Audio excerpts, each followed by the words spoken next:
10वें अध्याय के 35वें श्लोक में भगवान श्री कृष्ण कहते हैं, बृहत् साम तथा सामनाम गायत्री छंदसामहम मासानाम मार्गशी समहम ऋतूनाम कुसुमाकरः।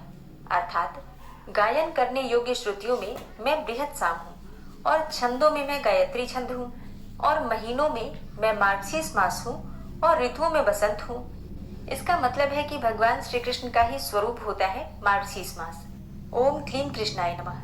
मार्गशीर्ष मास की कथा सुनने वाले सभी भक्तों का आज की कथा में हार्दिक स्वागत है। भगवान श्री कृष्ण और श्रीमती राधा रानी की कृपा सदैव आप और आपके पूरे परिवार पर बनी रहे। और अब सबसे पहले कान्हा जी का ध्यान करते हैं। उनकी मोहिनी मूर्त को अपने मन में विराजमान करके सबसे कृष्ण और श्रीमती राधा रानी की कृपा सदैव आप और आपके पूरे परिवार पर बनी रहे। और अब सबसे पहले कान्हा जी का ध्यान करते हैं। उनकी मोहिनी मूर्त को अपने मन में विराजमान करके सबसे पहले कान्हा जी की कथा का श्रवण करते हैं। ये तो हम सभी जानते हैं कि प्रभु श्री कृष्ण ने गोपियों के साथ बहुत सी लीलाएं की हैं। श्री कृष्ण गोपियों की मटकी फोड़ते और माखन चुराते और गोपियां श्री कृष्ण का उलाहना लेकर यशोदा मैया के पास जाती। ऐसा बहुत बार हुआ। कई बार यशोदा मैया गोपियों को डांट कर ही भगा देती और कई बार कृष्ण को भी डांट पड़ती थी। तो एक बार की बात है कि यशोदा मैया प्रभु श्री कृष्ण के उलाहनों से तंग आ गई और छड़ी लेकर श्री कृष्ण की ओर दौड़ी। जब प्रभु ने अपनी मैया को क्रोध में देखा तो वो अपना बचाव करने के लिए भागने लगे और भागते भागते श्री कृष्ण एक कुम्हार के पास पहुंचे। अब कुम्हार तो अपने मिट्टी के घड़े बनाने में व्यस्त था, लेकिन जैसे ही कुम्हार ने भगवान श्री कृष्ण को देखा तो वो बहुत प्रसन्न हुआ। कुम्हार जानता था कि भगवान श्री कृष्ण साक्षात परमेश्वर हैं। जब प्रभु ने कुम्हार से कहा, कुम्हार जी, आज मेरी मैया मुझ पर बहुत क्रोधित है। मैया छड़ी लेकर मेरे पीछे पीछे ही आ रही है। भैया, कहीं छुपने की जगह हो तो मुझे छुपा लो। तब कुम्हार ने प्रभु श्री कृष्ण को एक बड़े से मटके के नीचे छुपा दिया। अब कुछ ही क्षणों में मैया यशोदा भी वहां आ गई और कुम्हार से पूछने लगी, क्यों रे कुम्हार, तूने मेरे कन्हैया को कहीं देखा है क्या? कुम्हार ने कह दिया, नहीं मैया, मैंने कन्हैया को नहीं देखा। भगवान श्री कृष्ण ये सभी बातें बड़े से घड़े के नीचे छुपकर सुन रहे थे। मैया तो वहां से चली गई।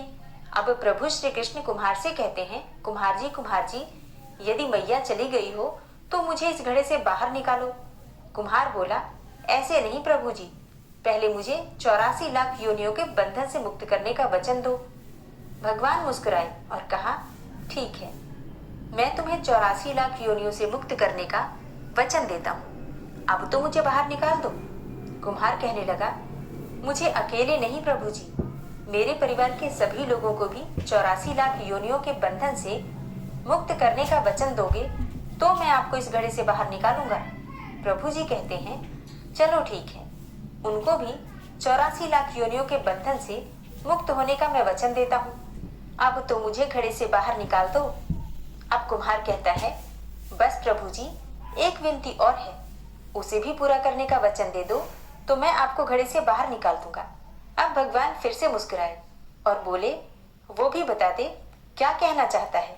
कुम्हार कहने लगा, प्रभु जी, जिस घड़े के नीचे आप छुपे हो उसकी मिट्टी मेरे बैलों के ऊपर लाद के लाई गई है, तो मेरे इन बैलों को भी 84 के बंधन से मुक्त करने का वचन दो।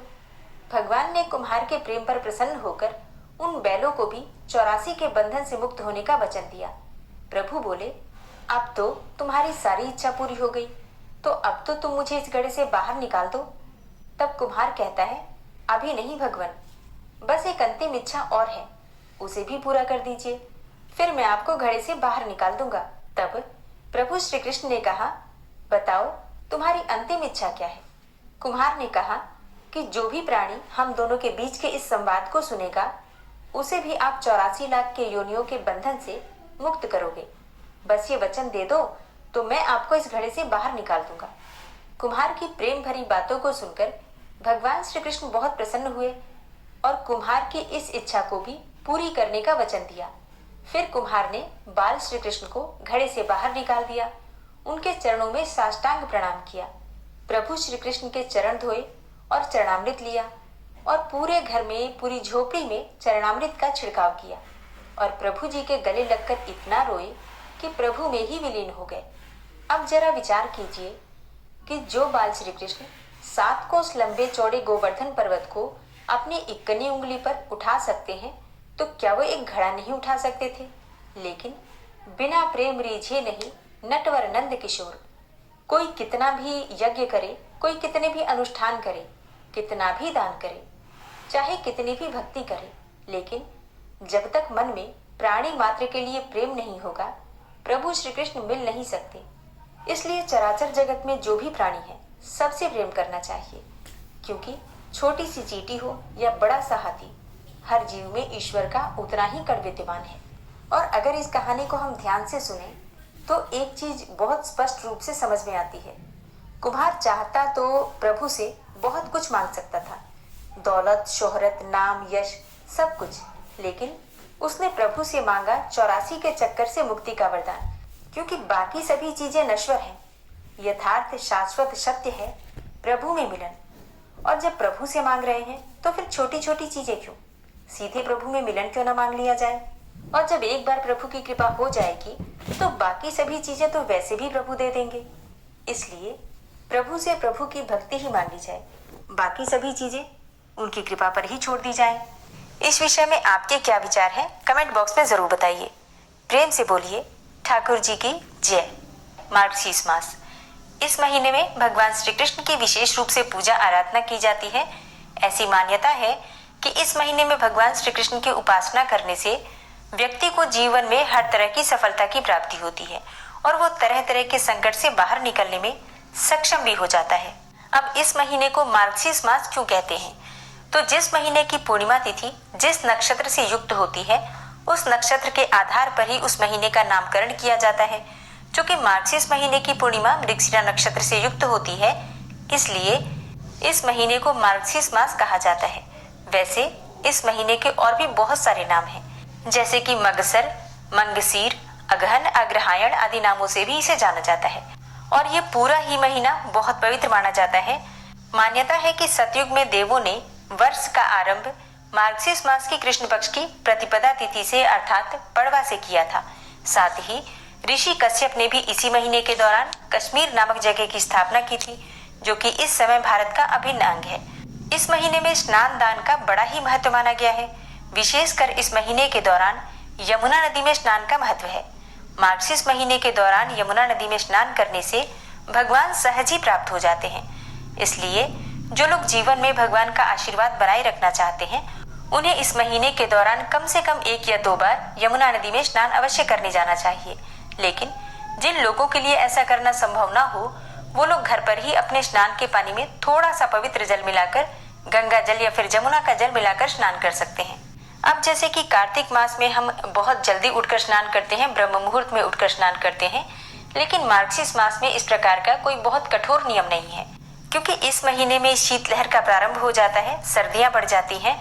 इसलिए मार्गशीर्ष मास में ब्रह्म मुहूर्त में स्नान करने का विधान नहीं बताया गया है, लेकिन सुबह सूर्योदय होने से पहले, सूर्य के निकलने से पहले स्नान करना आवश्यक माना गया है। क्योंकि देखिए, सूर्योदय के बाद तो वैसे भी स्नान नहीं करना चाहिए, सूर्योदय से पहले स्नान कर लीजिए। आप चाहे तो गर्म पानी से भी स्नान कर सकते हैं, लेकिन स्नान करने से पहले तुलसी की जड़ की थोड़ी सी मिट्टी लेकर अपने शरीर में जरूर लगा लेना चाहिए और फिर इसके बाद गंगा जल या फिर यमुना जल मिलाकर उसी जल से आपको स्नान करना है। अच्छा, स्नान करते समय मौन नहीं रहना चाहिए, मतलब मंत्रोच्चारण के साथ ही स्नान करना चाहिए। तो ओम नमो भगवते वासुदेवाय नमः या ओम नमो नारायणाय नमः, इस प्रकार से मंत्र जप करते हुए आपको स्नान करना है।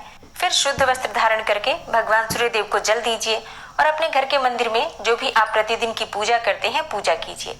अब इस महीने में भगवान श्री कृष्ण की विशेष रूप से आराधना की जाती है, क्योंकि ये पूरा महीना भगवान श्री कृष्ण को ही समर्पित होता है। तो आपके घर में भगवान श्री कृष्ण का जो भी स्वरूप हो, उनकी आराधना करनी चाहिए।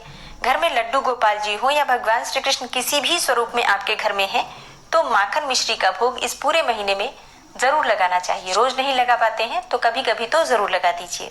भगवान श्री कृष्ण की पूजा करते हैं तो राधा रानी की पूजा अनिवार्य हो जाती है।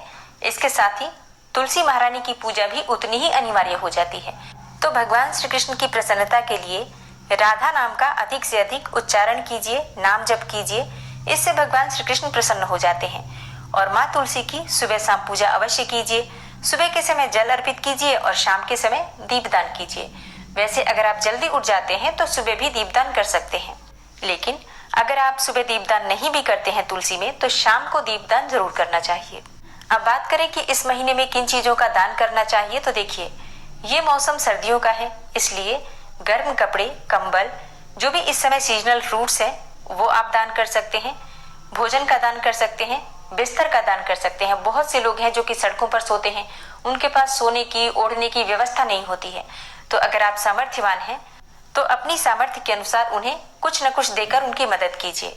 इसके अलावा पूजा सामग्री का दान कर सकते हैं, जैसे कि आसन का, तुलसी माला का, चंदन का, या फिर पूजा की जो प्रतिमा होती है, किसी भी देवी देवता की प्रतिमा, उसका दान कर सकते हैं आप। मोर पंख का दान इस समय में बहुत श्रेष्ठ माना जाता है। जल के कलश का दान करना मार्गशीर्ष मास में अत्यंत श्रेष्ठ माना जाता है। आचमनी का दान करना, पीतांबर का दान करना, दीपक का दान करना, ये सभी चीजें किसी मंदिर में या फिर किसी ब्राह्मण को दान करनी चाहिए। मतलब दान उसी को दीजिए जो इनका प्रयोग करे। तो जितनी भी धार्मिक चीजें आप दान करते हैं, या तो किसी वेद पाठी या फिर कर्मकांडी ब्राह्मण को दान कीजिए, या फिर किसी मंदिर में दान कर दीजिए, जिससे कि जो मंदिर के पुजारी होते हैं पूजा के कार्यों में उनका प्रयोग कर सकते हैं। इस महीने में भगवान श्री कृष्ण की पूजा के अलावा माँ लक्ष्मी की विशेष पूजा की जाती है। जैसे कि अगहन गुरुवार को पद्म पुराण में वर्णित है कि अगर माँ लक्ष्मी की पूजा आराधना की जाए तो स्थायी रूप से माँ लक्ष्मी आपके घर में वास करती हैं।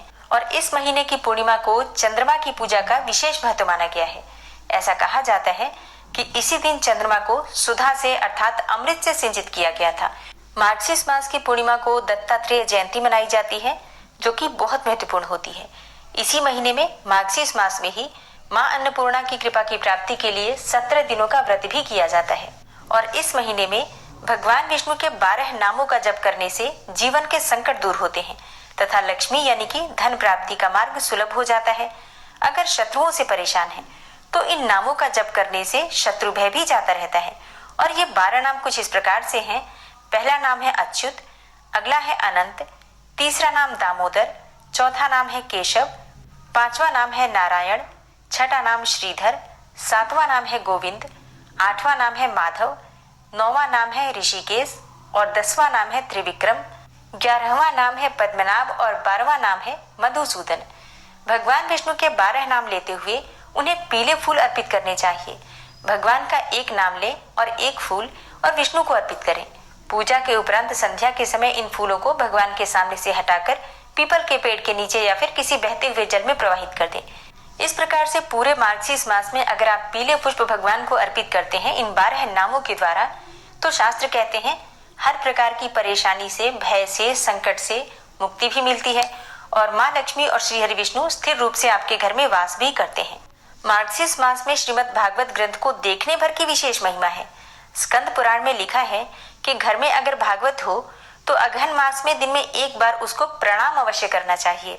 मतलब देखिए, मार्गशीर्ष के महीने में शास्त्रों को, पुराणों को पढ़ना चाहिए, लेकिन किसी भी कारणों से अगर आपके पास समय न हो पढ़ने का तो घर के मंदिर में भागवत की पुस्तक रखिए और प्रतिदिन जैसे कि आप नित्य की पूजा करते ही होंगे, धूप दीप दिखाकर और पुस्तक की पूजा कर लीजिए, ग्रंथ की पूजा कर लीजिए, प्रणाम कर लीजिए, तो इतने मात्र से ही आपको पाठ का लाभ मिल जाता है। मार्गशीर्ष मास में अपने गुरु को, इष्ट देवता को ओम दामोदराय नमः कहते हुए प्रणाम करें। इससे जीवन का अवरोध समाप्त हो जाता है। मतलब कोई भी रुकावट आपके कार्य में आ रही होती है तो उससे आपको मुक्ति मिलती है, आपका कार्य सफल होता है। कुछ ऐसे पाठ हैं जिनको करना मार्गशीर्ष मास में अत्यंत श्रेष्ठ माना गया है। जैसे कि पहला पाठ है विष्णु सहस्त्रनाम का पाठ, दूसरा भगवद गीता और तीसरा है गजेंद्र मोक्ष। समय मिले तो पाठ करना चाहिए, नहीं तो मोबाइल पर भी सुन सकते हैं। पुस्तकें अगर आपके घर में हैं, ग्रंथ अगर आपके घर में हैं, तो घर के मंदिर में रखकर प्रतिदिन धूप दीप दिखाकर पूजा अवश्य कीजिए। इतने से भी आपको लाभ मिलेगा। मार्गशीर्ष मास में दक्षिणावर्ती शंख की पूजा का विशेष महत्व माना गया है। ऐसी मान्यता है कि अगर घर में दक्षिणावर्ती शंख न हो तो इस महीने में दक्षिणावर्ती शंख लाकर आप घर में स्थापित कर सकते हैं, फिर विधि विधान से पूजा कर सकते हैं, क्योंकि माँ लक्ष्मी का स्वरूप माना जाता है दक्षिणावर्ती शंख। जहाँ पर दक्षिणावर्ती शंख रहता है माँ लक्ष्मी वहां पर जरूर वास करती हैं। तो माँ लक्ष्मी की कृपा की प्राप्ति के लिए, उनकी प्रसन्नता के लिए दक्षिणावर्ती शंख की स्थापना अपने घर में जरूर करनी चाहिए और प्रतिदिन नियम पूर्वक दक्षिणावर्ती शंख की पूजा करनी चाहिए। पंचामृत से शंख का अभिषेक करके और धूप दीप पुष्प अक्षत अर्पित करने से माँ लक्ष्मी आपके घर को छोड़कर कहीं नहीं जाती हैं। वैसे तो नॉर्मल रूटीन में रहते हुए भी मार्गशीर्ष मास की पूजा आराधना हम कर सकते हैं, कथाएं सुन सकते हैं, मंत्रों का उच्चारण कर सकते हैं, मंत्र सुन सकते हैं, पुराण पढ़ सकते हैं या फिर पुराण सुन सकते हैं और उसका भी हमें लाभ मिलता है। लेकिन बहुत से भक्त हैं जो कि व्रत भी धारण करते हैं या फिर मार्गशीर्ष मास का नियम भी लेते हैं। तो जो भक्त मार्गशीर्ष मास का नियम लेते हैं उन्हें इस महीने में जीरे का सेवन नहीं करना चाहिए और प्रतिदिन भगवान श्री कृष्ण की पूजा करने के बाद भोग में जो तुलसी का पत्ता अर्पित किया है उसे प्रसाद स्वरूप में ग्रहण अवश्य करना चाहिए। मार्गशीर्ष के महीने में मथुरा वास करने का बहुत अधिक महत्व माना गया है। मतलब मथुरा में जाकर अगर कोई भी व्यक्ति पूरे महीने में रहता है तो अत्यंत ही श्रेष्ठ माना जाता है। आप अगर पूरे महीने में नहीं भी रह पाते हैं और अगर आप जा पाते हैं तो एक रात्रि भी अगर वहां पर रह जाते हैं तो भी इसे मथुरा वास के समान ही माना जाता है। और जो भक्त मथुरा नहीं जा पाते हैं तो घर के आसपास कोई भी तीर्थ हो तो तीर्थ स्थलों में जाना इस महीने में सबसे श्रेष्ठ माना जाता है। तो अपनी सुविधा के अनुसार अगर आसपास कोई भी पवित्र तीर्थ स्थल हो तो वहां जरूर जाना चाहिए। कोई पवित्र नदी हो, कोई सरोवर हो तो वहां पर स्नान भी कम से कम महीने में 1 या 2 बार जरूर कर लेना चाहिए। मार्गशीर्ष मास के प्रथम अध्याय में आपने सुना, अरे ताड़ाताड़ी दूध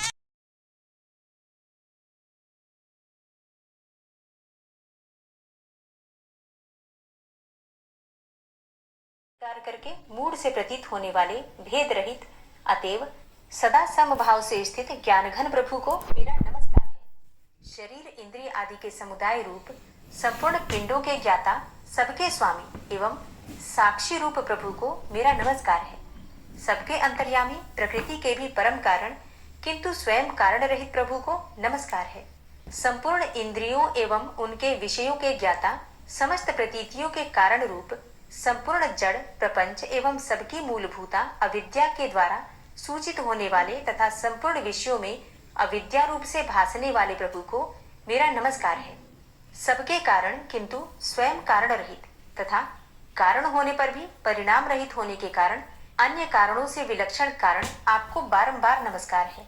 संपूर्ण वेदों एवं शास्त्रों के परम तात्पर्य, मोक्ष रूप एवं श्रेष्ठ पुरुषों की परम गति भगवान को नमस्कार है। जो त्रिगुण रूप काष्ठों में छिपे हुए ज्ञान रूप अग्नि है, उक्त गुणों में हलचल होने पर जिनके मन में सृष्टि रचने की बाह्य वृत्ति जागृत हो उठती है तथा आत्म तत्व की भावना के द्वारा विधि निषेध रूप शास्त्र से ऊपर उठे हुए ज्ञानी महात्माओं में जो स्वयं प्रकाशित हो रहे हैं, उन प्रभु को मैं नमस्कार करता हूँ। मुझ जैसे शरणागत पशु तुल्य अर्थात अविद्याग्रस्त जीवों की अविद्या रूप फांसी को सदा के लिए पूर्ण रूप से काट देने वाले अत्यधिक दयालु एवं दया करने में भी कभी आलस्य न करने वाले नित्य मुक्त प्रभु को नमस्कार है। अपने अंश से संपूर्ण जीवों के मन में अंतर्यामी रूप से प्रकट होने वाले सर्वनियंता अनंत परमात्मा आपको नमस्कार है। शरीर, पुत्र, मित्र, घर, संपत्ति एवं कुटुंबियों में आसक्त लोगों के द्वारा कठिनता से प्राप्त होने वाले तथा मुक्त पुरुषों के द्वारा अपने हृदय में निरंतर चिंतित ज्ञान स्वरूप सर्वसमर्थ भगवान को नमस्कार है। जिन्हें धर्म, अभिलाषित भोग, धन तथा मोक्ष की कामना से भजने वाले लोग अपनी मनचाही गति पा लेते हैं, अपितु जो उन्हें अन्य प्रकार के अयाचित भोग एवं अविनाशी पार्षद शरीर भी देते हैं, वे अतिशय दयालु प्रभु मुझे इस विपत्ति से सदा के लिए उबार लें। जिनके अनन्य भक्त जो वस्तुतः एकमात्र उन भगवान के ही शरण हैं, धर्म, अर्थ आदि किसी भी पदार्थ को नहीं चाहते, अपितु उन्हीं के परम मंगलमय एवं अत्यंत विलक्षण चरित्रों का गान करते हुए आनंद के समुद्र में गोते लगाते रहते हैं, उन अविनाशी, सर्वव्यापक, सर्वश्रेष्ठ ब्रह्मादि के भी नियामक अभक्तों के लिए प्रकट होने पर भी भक्ति योग द्वारा प्राप्त करने योग्य, अत्यंत निकट होने पर भी माया के आवरण के कारण अत्यंत दूर प्रतीत होने वाले, इंद्रियों के द्वारा अगम्य तथा अत्यंत दुर्विज्ञेय, अंत रहित किंतु सबके आदि कारण एवं सब ओर से परिपूर्ण उन भगवान की मैं स्तुति करता हूँ। ब्रह्मा आदि समस्त देवता, चारों वेद तथा संपूर्ण चराचर जीव नाम और आवृत्ति भेद से जिनके अत्यंत क्षुद्र अंश के द्वारा रचे गए हैं, जिस प्रकार प्रज्वलित अग्नि से लपटे तथा सूर्य से किरणें बार बार निकलती हैं और पुनः अपने कारण में ही लीन हो जाती हैं, उसी प्रकार बुद्धि, मन, इंद्रिय और नाना योनियों के शरीर, यह गुणमय प्रपंच जिन स्वयं प्रकाश परमात्मा से प्रकट होता है और पुनः उन्हीं में लीन हो जाता है, वे भगवान न तो देवता है और न असुर, न मनुष्य है न तिर्यक अर्थात मनुष्य से नीची, पशु, पक्षी आदि किसी भी योनि के प्राणी हैं, न वे स्त्री हैं और न पुरुष हैं और ना ही नपुंसक हैं, न वे ऐसे कोई जीव हैं जिनका इन तीनों ही श्रेणियों में समावेश हो सके। न वे गुण है, न कर्म है, न कार्य है और न तो कारण ही है। सबका निषेध हो जाने पर जो कुछ बच रहता है वही उनका स्वरूप है और वे ही सब कुछ हैं। ऐसे भगवान मेरे उद्धार के लिए आविर्भूत हों। मैं इस ग्राह के चंगुल से छूटकर जीवित नहीं रहना चाहता, क्योंकि भीतर और बाहर सब ओर से अज्ञान से ढके हुए इस हाथी के शरीर से मुझे क्या लेना है। मैं तो आत्मा के प्रकाश को ढक देने वाले उस अज्ञान की निवृत्ति चाहता हूँ, जिसका कालक्रम से अपने आप नाश नहीं होता, अपितु भगवान की दया से अथवा ज्ञान के उदय से ही होता है। इस प्रकार मोक्ष का अभिलाषी मैं विश्व के रचयिता स्वयं विश्व के रूप में प्रकट तथा विश्व से सर्वथा परे, विश्व को खिलौना बनाकर खेलने वाले, विश्व में आत्मरूप से व्याप्त, अजन्मा, सर्वव्यापक एवं प्राप्य वस्तुओं में सर्वश्रेष्ठ भी भगवान को केवल प्रणाम ही करता हूँ। उनकी शरण में हूँ, जिन्होंने भगवत भक्ति रूप योग के द्वारा कर्मों को जला डाला है।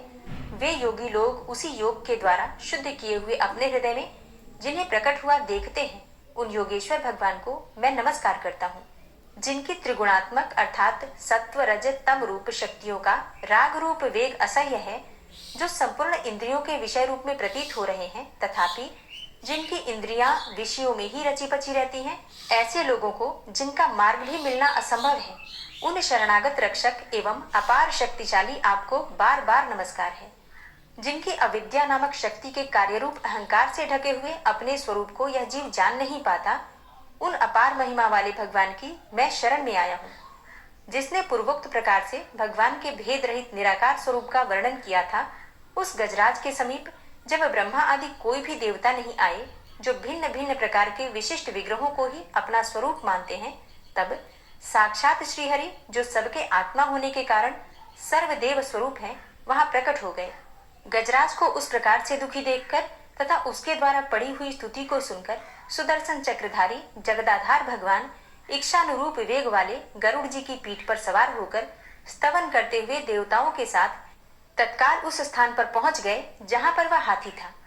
सरोवर के भीतर महाबली ग्रह के द्वारा पकड़े जाकर दुखी हुए उस हाथी ने आकाश में गरुड़ की पीठ पर सवार चक्र उठाए भगवान श्री हरि को देखकर अपनी सूंड को, जिसमें उसने पूजा के लिए कमल का एक फूल ले रखा था, ऊपर उठाया और बड़ी ही कठिनाई से सर्व पूज्य भगवान नारायण आपको नमस्कार है, यह वाक्य कहा। उसे पीड़ित देखकर अजन्मा श्रीहरि एकाएक गरुड़ को छोड़कर नीचे झील पर उतर आए। वे दया से प्रेरित होकर ग्राह सहित उस गजराज को तत्काल झील से बाहर निकाल लाए और देवताओं के देखते ही देखते चक्र से मुंह चीरकर उसके चंगुल से हाथी को उबार लिया। गजेंद्र मोक्ष स्तोत्र संपूर्ण हुआ। और अब बड़े ही प्रेम से भक्ति भाव से जयकारा लगाइए भगवान श्री हरि विष्णु की जय। और अब आप सुनेंगे श्री तुलसी चालीसा। श्री तुलसी महारानी करो विनय सिरनाय, जो मम हो संकट विकट दीजे मात नशाय।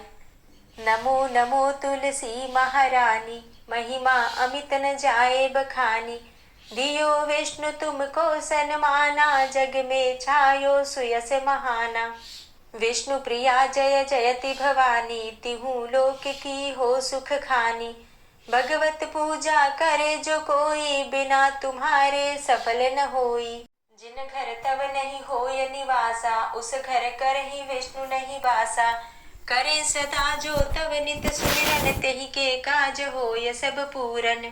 कार्तिक मास महात्म तुम्हारा, ताको जानत सब संसारा। तब पूजन जो करे कुंवारी, पावे सुंदर वर सुकुमारी। करे जो पूजा नित प्रति नारी, सुख संपत्ति से होय सुखारी। वृद्धा नारी करे जो पूजन, मिले भक्ति होवे पुलकित मन।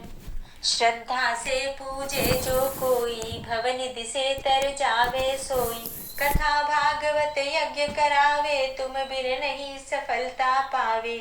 छायो तब प्रताप जग भारी, ध्यावत तुम्हें सकल चित धारी। तुम्ही मात यंत्रन तंत्रन में, सकल काज सिद्धि होवे क्षण में। औषधि रूप आप हो माता, सब जग में तव यश विख्याता। देव ऋषि मुनि और तपधारी, करत सदा तव जय जयकारी। वेद पुराणन तव यश गाया, महिमा अगम पार नहीं पाया। नमो नमो जय जय सुख कारणी, नमो नमो जय दुख निवारणी, नमो नमो सुख संपत्ति देनी, नमो नमो अघ काटन चेनी, नमो नमो भक्तन दुख हरणी, नमो नमो दुष्टन मद छेनी, नमो नमो भव पार उतारणी, नमो नमो परलोक सुधारणी, नमो नमो निज भक्त उबारणी, नमो नमो जन काज सवारणी, नमो नमो जय कुमति नशावनी, नमो नमो सब सुख उपजावनी, जयति जयति जय तुलसी माई, ध्याऊं तुमको शीश नवाई, निज जन जानी मोहि अपनाओ, बिगड़े कारज आप बनाओ, करूं विनय मैं मात तुम्हारी, पूर्ण आशा करहु हमारी, शरण चरण कर जोरी मनाऊं, निश दिन तेरे ही गुण गाऊं, करहु मात अब मोह पर दाया, निर्मल होय नहीं कछु नेम आचारा, क्षमहु मातु अपराध हमारा, 12 मास करे जो पूजा, तासम जग में और नहीं दूजा, प्रथम ही गंगा जल मंगवावे, फिर सुंदर स्नान करावे, चंदन अक्षत पुष्प चढ़ावे, धूप दीप नैवेद्य लगावे, करे आचमन गंगा जल से, ध्यान करे हृदय निर्मल से, पाठ करे फिर चालीसा की, अस्तुति गंगा जल से, ध्यान करे हृदय निर्मल से, पाठ करे फिर चालीसा की, अस्तुति करे मात तुलसा की, यह विधि पूजा करे हमेशा, ताके तन नहीं रहे कलेशा, करे मास कार्तिक का साधन, सोवे नित पवित्र हुई जाहि, है यह कथा महासुखदाई, पढ़े सुने सो भव तर जाई, यह श्री तुलसी चालीसा, पाठ करे जो कोई, गोविंद सो फल पावही, जो मन इच्छा होय। तुलसी चालीसा संपूर्ण। और अब आप सुनेंगे तुलसी महारानी की आरती। तुलसी महारानी नमो नमो, हरि की पटरानी नमो नमो, तुलसी महारानी नमो नमो, हरि की पटरानी नमो नमो, धन्य तुलसी पूर्ण तप कीनो, धन्य तुलसी पूर्ण तप कीनो, शालिग्राम की बनी पटरानी नमो नमो, तुलसी महारानी नमो नमो, हरि की पटरानी नमो नमो, जाके पत्र मंजरी कोमल, जाके पत्र मंजरी कोमल, श्रीपति कमल चरण लपटानी नमो नमो, हरि की पटरानी नमो नमो, तुलसी महारानी नमो नमो, धूप दीप नैवेद्य आरती, धूप दीप नैवेद्य आरती, पुष्पन की वर्षा बरसानी नमो नमो, हरि की पटरानी नमो नमो, तुलसा महारानी नमो नमो, 56 भोग 36 व्यंजन, 56 भोग 36 व्यंजन, बिन तुलसा हरि एक न मानी नमो नमो, तुलसी महारानी नमो नमो, हरि की पटरानी नमो नमो, सभी सखी मैया तेरो यश गावे, सभी सखी मैया तेरो यश गावे, भक्ति दान दीजे महारानी नमो नमो, तुलसा महारानी नमो नमो, हरि की पटरानी नमो नमो, नमो नमो तुलसा महारानी, नमो नमो तुलसी महारानी, तुलसी महारानी नमो नमो, हरि की पटरानी नमो नमो, तुलसी महारानी नमो नमो, हरि की पटरानी नमो नमो। प्रेम से बोलिए तुलसी मैया की जय। तो दोस्तों उम्मीद करती हूँ आज की वीडियो आपको ज़रूर पसंद आई होगी।